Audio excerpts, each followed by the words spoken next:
ଭାଇ ଆପଣ ପରିଚୟ ଟିକେ ଦିଅନ୍ତୁ। ପରିଚୟ ଟିକେ। ଆପଣ ମୋ ନାଁ ଭାବଗ୍ରାହୀ ବିଶ୍ୱାଳ ବାଲିଚନ୍ଦ୍ରପୁର। ବାଲଚନ୍ଦପୁର ଆସିଛନ୍ତି। ଆଜ୍ଞା। ଏ ପ୍ରବଳ ବର୍ଷା ସତ୍ତ୍ୱେ ଆପଣ ଆସିଛନ୍ତି ଆଜି ରକ୍ତ ଦେବା ପାଇଁ। କ'ଣ ପାଇଁ ଆପଣ ଏ ବର୍ଷାରେ ଓଦା ହେଇକି ରକ୍ତ ଦେବା ପାଇଁ ଆସିଛନ୍ତି? ରକ୍ତଦାନ ଗୋଟେ ମୋ ରକ୍ତଟା ଗଲେ ମୁଁ ଭାବୁଛି ବି ଆଉ କାହା ଜୀବନଟା ବଞ୍ଚି ଯାଇପାରେ। ତେଣୁକରି ରକ୍ତଦାନ ଏକ ମହତ୍ ଦାନ। ତେଣୁକରି ନିଶ୍ଚିନ୍ତ ମୁଁ ସମସ୍ତଙ୍କୁ ବି ଆପଣଙ୍କ ଏ ମାଧ୍ୟମରେ କହିବି, ସମସ୍ତେ ବି ରକ୍ତ ଦେବାକୁ ଚେଷ୍ଟା କରନ୍ତୁ। କାହାର ନା କାହାର ଜୀବନରେ ମାନେ ବଞ୍ଚିଯିବ ଏ ରକ୍ତଟା ଗଲେ। ଆଜି ଅନ୍ୟ ବନ୍ଧୁମାନେ ମଧ୍ୟ ରକ୍ତ ଦେଲେଣି, ଆପଣ ମଧ୍ୟ ରକ୍ତ ଦେଉଛନ୍ତି। ଆପଣ ଏଇଟା କେତେଥର ରକ୍ତ ହେଇଗଲା ଦେବା? ମୋର ପ୍ରାୟ ଏଇଟା 30 କି 40 ଥର ହେଲାଣି। ଆପଣ ବୟସ କେତେ ହେବ? ମୋ ବୟସ ବର୍ତ୍ତମାନ ହେଉଛି 41 ବର୍ଷ। 41 ବର୍ଷ ବୟସରେ ଆପଣ 30 ରକ୍ତ ଦେଇ ସାରିଲେଣି। ତାମାନେ ପ୍ରତି ବର୍ଷରେ ନିହାତି 2-3 ଥର ନିଶ୍ଚିନ୍ତ। ଏବେ ତ ମୁଁ ଦେଇଥିଲି, ମୁଁ ଅଣଗାର ଦେଇଥିଲି 4-5 ମାସ ତଳେ ଦେଇଥିଲି। ଦେଇଛନ୍ତି। ଏଇ ଯୁବବନ୍ଧୁମାନେ ରକ୍ତ ଦେବା ପାଇଁ ଭୟ କରୁଛନ୍ତି, ଡରୁଛନ୍ତି। ଯେଉଁମାନେ 22, 23, 24, 25 ବର୍ଷ ପିଲାମାନେ ଯେଉଁମାନେ ରକ୍ତ ଦେବା ପାଇଁ ପୁରା ଫିଟ୍ ଅଛନ୍ତି, ସେଇମାନେ ବିଶେଷ କରି ଡରୁଛନ୍ତି।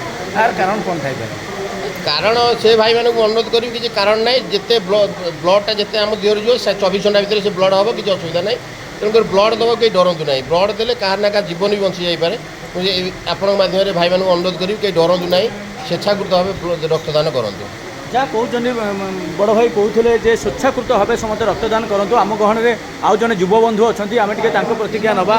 ଯେ ବନ୍ଧୁ ଆପଣ ଟିକେ ପରିଚୟ ଦିଅନ୍ତୁ। ଆରମ୍ଭ ହେଇଯାଉ ପବିତ୍ର ରାଉତ। ଆପଣ ଏଇଟା କେତେ ଥର ରକ୍ତ ହେଇଗଲା ଦେବା? 5 ଥର। 5 ଥର ହେଲାଣି। ଆପଣ ରକ୍ତ 5 ଥର ଦେଲେଣି। ଆଜି ବି ପ୍ରବଳ ବର୍ଷା ସତ୍ତ୍ୱେ ଆପଣ ଆସିଛନ୍ତି ଏଠି ରକ୍ତ ଦେବା ପାଇଁ।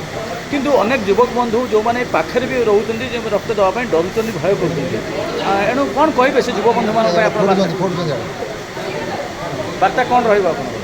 ବାର୍ତ୍ତା ହେଉଛି ରକ୍ତଦାନ ମହତ୍ତ୍ୱପୂର୍ଣ୍ଣ କାମ। ମାନେ ରକ୍ତଦାନଠୁ ବୋଧେ ସବୁଠାରୁ ବଡ଼ କାମ କିଛି ନାହିଁ।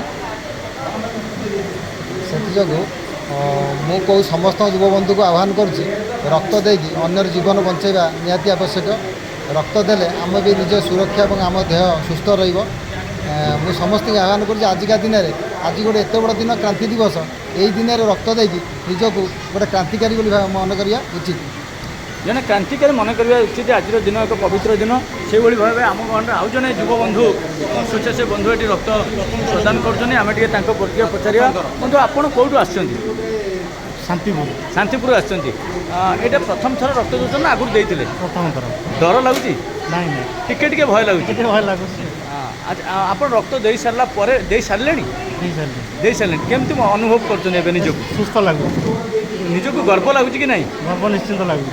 ଧନ୍ୟବାଦ। ନିଶ୍ଚିତ ଭାବେ ଗର୍ବ ଲାଗିବ ରକ୍ତ ଦେଇ ସାରିଲା ପରେ। ଜଣେ ମାନେ ସମାଜ ପାଇଁ ଆପଣଙ୍କର ଦାନ, ଯେ ମଣିଷ ଜନ୍ମ ଏକ ଦୁର୍ଲଭ ଜନ୍ମ। ଏଣୁ ଯଦି ଦାନ କରିନାହାନ୍ତି ତାହେଲେ ମଣିଷ ଜନ୍ମରେ କିଛି ମୂଲ୍ୟ ନଥାଏ। ଏଣୁ ରକ୍ତଦାନ ଠାରୁ ମହତ୍ ଦାନ ଆଉ ସଂସାରରେ କିଛି ନାହିଁ। ଯାହା ଯୁବବନ୍ଧୁମାନେ କହୁଥିଲେ, ଆମେ ସମସ୍ତ ସ୍ୱେଚ୍ଛାସେବୀ ଏବଂ ରକ୍ତବନ୍ଧୁ ଦେଉଥିବା ବନ୍ଧୁମାନଙ୍କୁ ଅନେକ ଅନେକ ଶୁଭେଚ୍ଛା, ଅଭିନନ୍ଦନ ଜଣାଉଛୁ ଏହି ଭିଜୁଆଲ୍ ମାଧ୍ୟମରେ। ଜୟ ଜଗନ୍ନାଥ।